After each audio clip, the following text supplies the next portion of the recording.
सोचिए कि एक ट्रेडर कई महीना तक संघर्ष कर रहा है, अपनी रणनीतियों को परखता है और फिर अचानक से उसे एक के बाद एक लगातार मुनाफे होने लगते हैं। हाँ, वो जो स्क्रीन पर सब कुछ हरा नजर आने लगता है। एग्जैक्टली हर फैसला सही साबित हो रहा होता है। उस इंसान को लगने लगता है कि उसने मार्केट को हैक कर लिया है।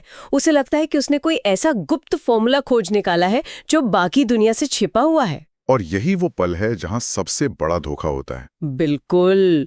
हमारी आज की स्रोत सामग्री के अनुसार ये जश्न मनाने का समय बिल्कुल नहीं है, बल्कि सच तो ये है कि ये ठीक वो पल है जब एक ट्रेडर का अकाउंट पूरी तरह से शून्य होने के सबसे करीब होता है। एकदम सही बात है। तो आज के इस गहन विश्लेषण में हम ट्रेडिंग में ओवर कॉन्फिडेंस के विषय पर चर्चा करने वाले हैं। इसे एक ऐसा साइलेंट किलर बताया गया है जो धीरे धीरे बड़े से बड़े खातों को पूरी तरह तबाह कर देता है। साइलेंट किलर, बहुत ही सटीक नाम है इसका, है ना। हमारा आज का मिशन यही है कि हम इस मनोवैज्ञानिक जाल को समझें कि आखिर सफलता मिलने के ठीक बाद लोग अपना अनुशासन सबसे पहले क्यों खो बैठते हैं। अगर मैं इसे एक उदाहरण से समझाऊं तो ट्रेडिंग में नया नया मुनाफा कमाना बिल्कुल वैसा ही है जैसे किसी ऐसे व्यक्ति को जिसने अभी अभी गाड़ी चलाना सीखा हो, उसे अचानक एक खाली हाईवे मिल जाए। अरे वाह, क्या बात है। शुरुआत में वो रफ्तार बहुत रोमांचित करती है, एक अजीब सा नशा देती है, लेकिन उसी आत्मविश्वास में की गई एक छोटी सी लापरवाही या एक सेकंड का भटकाव एक बहुत भयानक हादसे का कारण बन जाती है। बिल्कुल, पूरा गेम ओवर हो जाता है। देखिए, ये हाईवे वाली तुलना बिल्कुल सटीक बैठती है। अक्सर जब हम ट्रेडिंग या निवेश की दुनिया को देखते हैं ना, तो हमारी सारी चर्चा बाहरी खतरों पर केंद्रित होती है। हाँ, जैसे कि न्यूज़ क्या आ रही है। एग्जैक्टली। हम बात करते हैं कि अर्थव्यवस्था में क्या उतार चढ़ाव आ रहे हैं, कौन सी कंपनी की बुरी खबर आने वाली है, या ब्याज दरें कैसे बदल रही हैं। लेकिन आज का ये विश्लेषण इस बात पे जोर देता है कि इस क्षेत्र में सबसे बड़ा खतरा कोई बाहरी घटना या मार्केट का क्रैश होना नहीं है। तो सबसे बड़ा खतरा क्या है? सबसे बड़ा खतरा वो अहंकार है, मतलब वो ईगो है, जो एक बड़ी जीत के बाद इंसान के अपने ही दिमाग के अंदर पैदा होता है। ये एक अदृश्य दुश्मन है जो हमारे अंदर ही बैठा है। जी।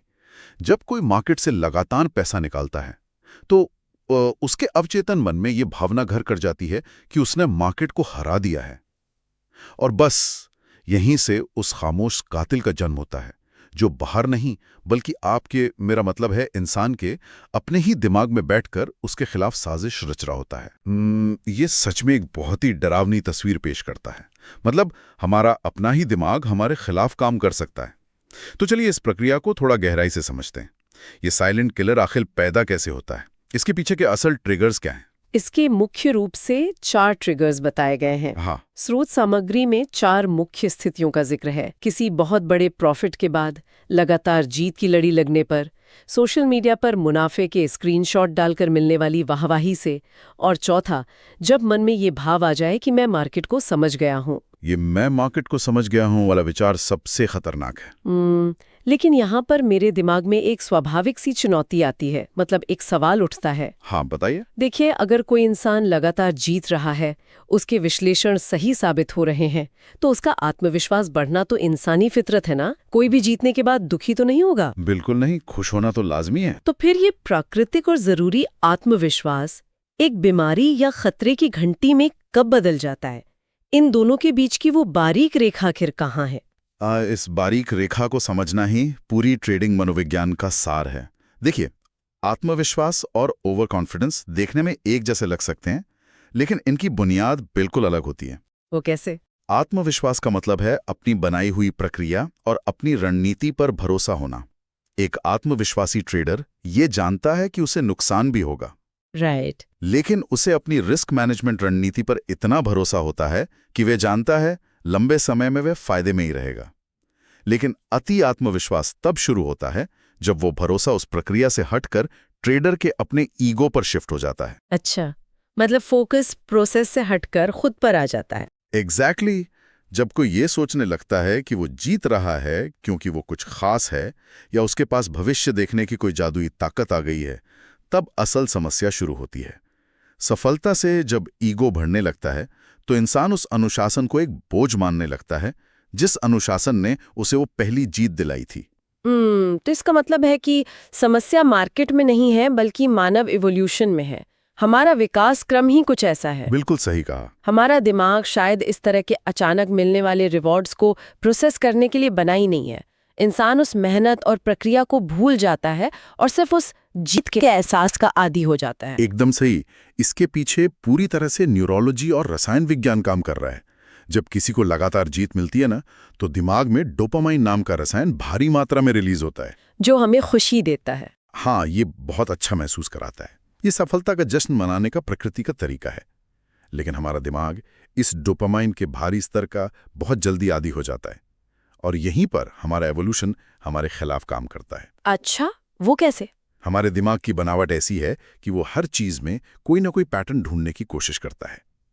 अगर कोई लगातार 4 ट्रेड जीत लेता है, तो दिमाग ये मानने से इनकार कर देता है कि ये सिर्फ एक सांख्यिकीय संयोग हो सकता है। उसे लगने लगता है कि कोई पक्का फॉर्मूला मिल गया है। एग्जैक्टली। यार, मतलब ये बात बहुत दिलचस्प है। ये बिल्कुल वैसा ही है कि अगर कोई सिक्का उछालता है और लगातार 4 बार हेड्स आ जाता है, हाँ, बिल्कुल, तो वो इंसान ये सोचने लगता है कि उसे सिक्का उछालने की कोई जादुई कला मिल गई है।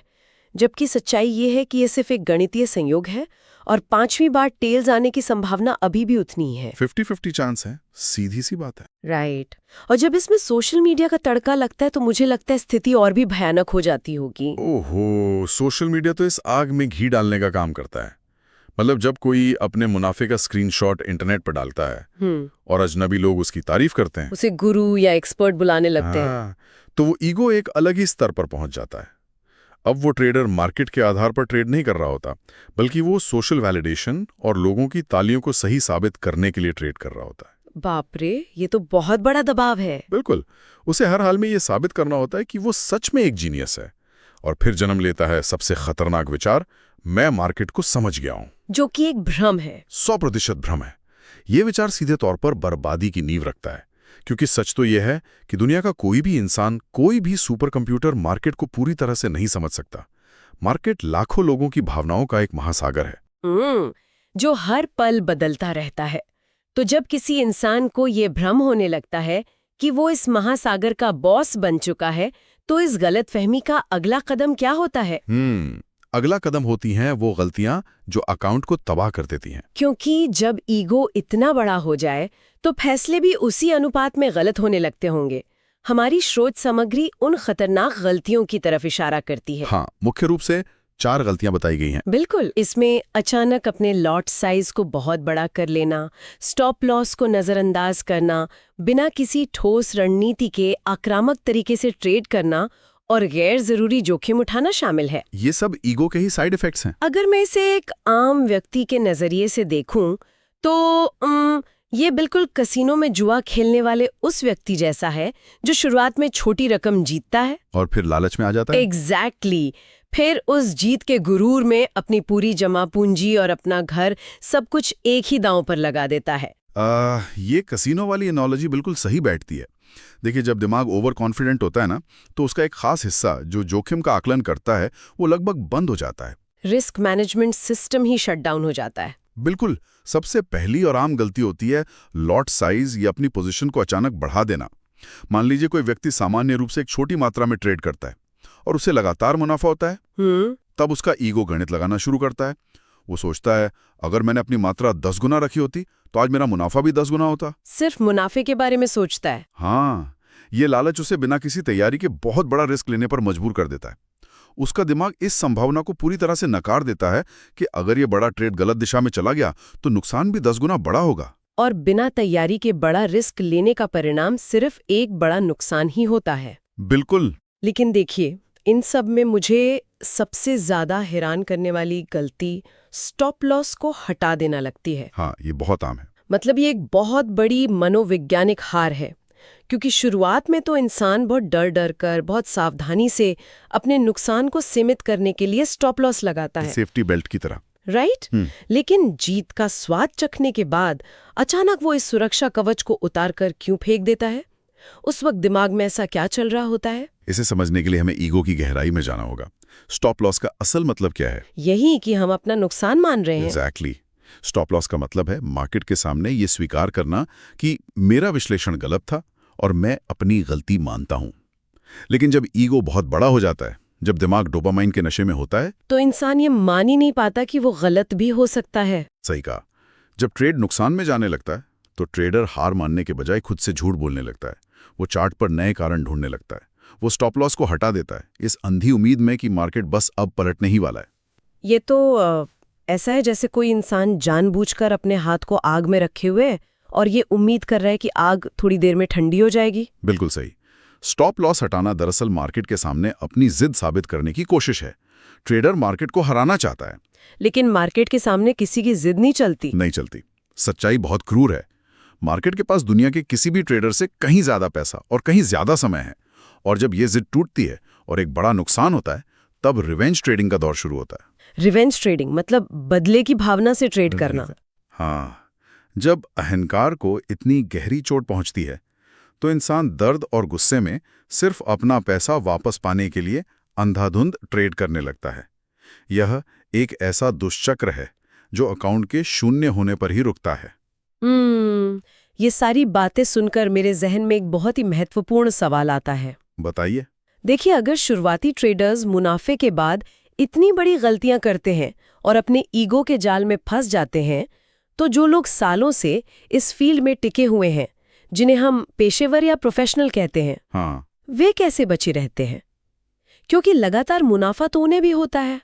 हमारी स्रोत सामग्री में शुरुआती और प्रोफेशनल माइंडसेट की बहुत स्पष्ट तुलना की गई है। बिल्कुल। उसमें कहा गया है कि एक प्रोफेशनल ट्रेडर बड़ी से बड़ी जीत के बाद भी हमेशा शांत रहता है, वो जमीन से जुड़ा रहता है। तो क्या असली महारत सिर्फ चार्ट्स और पैटर्न पढ़ने में नहीं, बल्कि अपनी ही सफलताओं के बाद अपने दिमाग को शांत रख पाने की क्षमता में है? 100%। अगर हम ट्रेडिंग की दुनिया को देखें तो तकनीकी ज्ञान मतलब चार्ट पढ़ना, डेटा समझना, ये पूरी सफलता का शायद सिर्फ 20% हिस्सा है। और बाकी 80%? बाकी 80% सिर्फ और सिर्फ मनोविज्ञान है, साइकोलॉजी है। एक प्रोफेशनल ट्रेडर और एक बिगनर के बीच का सबसे बड़ा अंतर उनकी भावनाओं को संभालने का तरीका ही है। इसे थोड़ा और समझाइए। देखिए, एक शुरुआती व्यक्ति अपने मुनाफे और नुकसान को अपनी निजी पहचान से जोड़ लेता है। अगर वो जीतता है तो वो खुद को दुनिया का सबसे होशियार इंसान समझता है। अगर वो हारता है तो वो खुद को बेवकूफ महसूस करता है। उसका पूरा आत्मसम्मान उस दिन के प्रॉफिट या लॉस पर निर्भर करता है। एग्जैक्टली। लेकिन एक प्रोफेशनल ट्रेडर अपने परिणामों से भावनात्मक रूप से पूरी तरह अलग होता है। वो समझता है कि ट्रेडिंग सिर्फ संभावनाओं का खेल है। तो क्या प्रोफेशनल्स के लिए एक बड़ी जीत सिर्फ एक डेटा पॉइंट होती है? मतलब वो इसे अपने ईगो की खुराक नहीं बनने देते? वो भविष्यवक्ता बन गए हैं। इसका सिर्फ इतना मतलब है कि उनकी रणनीति ने इस विशेष परिस्थिति में उनके पक्ष में काम किया। राइट। प्रोफेशनल्स को पता होता है कि मार्केट का काम सिर्फ पैसा देना या लेना नहीं है, बल्कि वो लगातार आपके धैर्य का टेस्ट लेता है।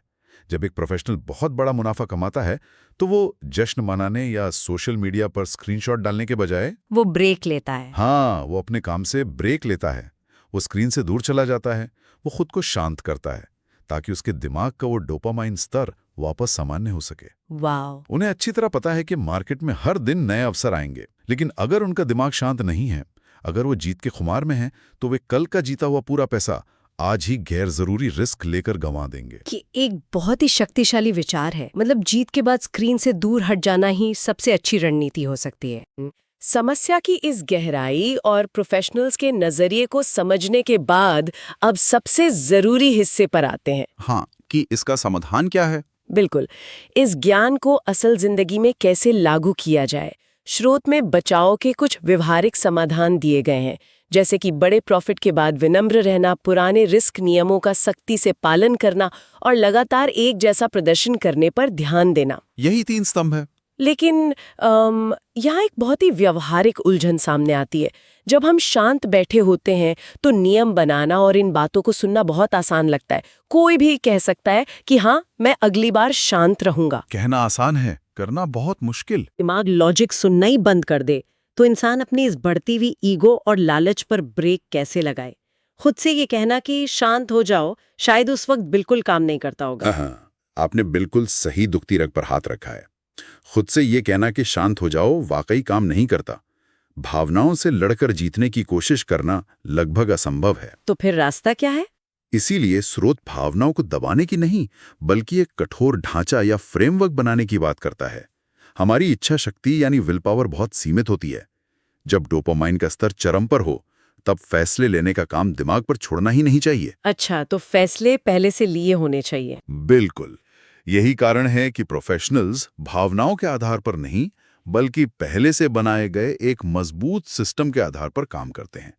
नियम मार्केट खुलने से पहले ही ठंडे दिमाग से लिखे जाते हैं। तो इसका मतलब है कि फैसले उस पल की गर्मी में नहीं लिए जाते। एकदम सही। और ये नियम कोई सामान्य विचार नहीं होते, बल्कि बहुत सख्त निर्देश होते हैं। उदाहरण के लिए, एक नियम हो सकता है कि अगर मैं एक दिन में एक निश्चित प्रतिशत मुनाफा कमा लेता हूं, तो मैं अपना ट्रेडिंग सॉफ्टवेयर पूरी तरह से बंद कर दूंगा। और उस दिन दोबारा स्क्रीन नहीं देखूंगा। राइट। अब चाहे उस ट्रेडर के मन में जितना भी लालच आए, चाहे उसे लगे कि मार्केट आज उसे करोड़पति बना सकता है, वो नियम किसी भी कीमत पर नहीं टूटना चाहिए। जीतने के बाद अपने पुराने रिस्क रूल्स का सख्ती से पालन करने का असल मतलब यही है। हाँ, और हर नए ट्रेड को एक बिल्कुल नई शुरुआत की तरह देखना सीखना होगा। ये बहुत महत्वपूर्ण बात है। यानी हर ट्रेड एक स्वतंत्र घटना है। जी हाँ, पिछली जीत का अगले ट्रेड से कोई लेना देना नहीं है। मार्केट के पास कोई याददाश्त नहीं है, उसे याद नहीं है कि किसी ने पिछले ट्रेड में पैसा बनाया था या गंवाया था। मार्केट को कोई फर्क नहीं पड़ता। बिल्कुल नहीं पड़ता। ईगो का एकमात्र इलाज यह स्वीकार करना है कि हम मार्केट को नियंत्रित नहीं कर सकते। हम सिर्फ खुद के कार्यों और अपने जोखिम को नियंत्रित कर सकते हैं। यानी सारा ध्यान अपनी ईगो को संतुष्ट करने पर नहीं, बल्कि अपनी प्रक्रिया पर रखना है। ये समझना कि एक ही महीने में एक बड़ा छक्का मारने और रातों रात अमीर बनने की कोशिश से कहीं बेहतर है कि लगातार छोटे छोटे रन बनाए जाएं। एकदम सही एनालॉजी है। क्योंकि कंसिस्टेंसी यानी निरंतरता ही वो चाबी है जो इस बाजार में लंबे समय तक टिकने में मदद करती है। सही कहा। और यहाँ एक बात और स्पष्ट करनी जरूरी है। विनम्र रहने का मतलब यह बिल्कुल नहीं है कि कोई अपनी मेहनत और अपनी सफलता पर गर्व ना करे। गर्व होना तो स्वाभाविक है ना। हाँ, लेकिन विनम्रता का मतलब यह है कि इंसान इस बात को कभी ना भूले कि मार्केट का माहौल पलटने में सिर्फ 1 सेकंड लगता है। जिस जोखिम प्रबंधन को वह एक बोझ समझता है, असल में वही उसकी एकमात्र ढाल है। और जो ट्रेडर ये सोचकर अपनी ढाल उतार फेंकता है कि अब वो अजय हो गया है, वही सबसे पहले मैदान में गिरता है और सबसे गहरी चोट खाता है। ये सच में एक आंखें खोल देने वाला विश्लेषण है। आज की इस पूरी चर्चा को समेटते हुए ये बात बहुत मजबूती से उभर कर आती है कि बिना अनुशासन के कोई भी सफलता सिर्फ कुछ समय की मेहमान होती है। बिल्कुल। एक ट्रेडर का असली सफर सिर्फ एक अच्छी रणनीति ढूंढने पर खत्म नहीं होता, बल्कि उसके बाद शुरू होने वाली उस मनोवैज्ञानिक लड़ाई पर निर्भर करता है जो हर दिन खुद से लड़नी होती है। और मजे की बात देखिए, ये नियम सिर्फ ट्रेडिंग तक ही सीमित नहीं है। हाँ, जीवन के किसी भी क्षेत्र में लागू होता है। एग्जैक्टली। चाहे वो कोई करियर हो, खेल का मैदान हो या हमारे निजी रिश्ते हों। सफलता पाना एक बात है, लेकिन उस सफलता को संभाल पाना, जमीन से जुड़े रहना, यही सबसे बड़ी कला है। अपनी ईगो को अपने फैसलों पर हावी न होने देना ही सबसे मुश्किल काम है। अंततः ट्रेडिंग सिर्फ पैसे कमाने का कोई जरिया भर नहीं है। बिल्कुल नहीं। यह आत्मखोज का एक बहुत ही क्रूर, पारदर्शी और सच्चा रास्ता है। यह इंसान को उसके सबसे गहरे डर, उसके सबसे बड़े लालच और उसके सबसे खतरनाक अहंकार से रूबरू कराता है। जो लोग इस आईने में खुद की कमियों को देखकर सुधार कर लेते हैं, वे टिक जाते हैं। लेकिन जो अपनी ईगो के नशे में अंधे हो जाते हैं, मार्केट बिना किसी रहम के उन्हें किनारे कर देता है। यह एक बहुत ही गहरा विचार है कि ट्रेडिंग असल में खुद को जानने का एक आईना है। इसी के साथ आज के इस विश्लेषण को खत्म करने से पहले मैं स्रोत सामग्री के इमोशनल बैलेंस वाले पहलू को एक कदम और आगे ले जाते हुए एक विचार छोड़ना चाहूंगी। बिल्कुल, बताइए। अक्सर ये कहा जाता है कि मार्केट में हमारा मुकाबला दूसरे लोगों से है, बड़ी बड़ी संस्थाओं से है या फिर हाई स्पीड एल्गोरिथम से है। ज्यादातर लोग यही मानते हैं। लेकिन आज के इस पूरे विश्लेषण को समझने के बाद क्या ये नहीं लगता कि हर बार जब कोई फैसला लिया जाता है, जब कोई दांव लगाया जाता है, तो असली मुकाबला बाहरी दुनिया से नहीं बल्कि खुद के ही एक हिस्से से होता है? अपनी ईगो से। जी हाँ, अपनी ईगो से। अगर किसी का ट्रेडिंग अकाउंट का बैलेंस सिर्फ उसके पैसे का नहीं बल्कि उसके इमोशनल कंट्रोल का आईना है, तो क्या हमारी सबसे बड़ी जीत के तुरंत बाद ही हमारी जिंदगी का सबसे बड़ा और सबसे कठिन इम्तिहान शुरू नहीं हो जाता? ये सच में सोचने वाली बात है। शुरुआत में जो मैंने एक खाली हाईवे और नए ड्राइवर की तुलना की थी, उसे हमेशा याद रखिए। सड़क बिल्कुल खाली है, गाड़ी एकदम नई है और तेज रफ्तार का मजा भी बहुत आ रहा है। हाँ, लेकिन असली परीक्षा ये नहीं है कि कोई कितनी तेज गाड़ी चला सकता है या एक्सेलरेटर को कितना दबा सकता है। असली परीक्षा तो ब्रेक लगाने में। एग्जैक्टली। असली परीक्षा हमेशा ये होती है कि क्या वो उस रोमांच के बीच सही समय पर ब्रेक लगाना जानता है। इस विचार पर जरूर सोचिएगा। आज के इस गहन विश्लेषण में हमारे साथ जुड़ने के लिए धन्यवाद।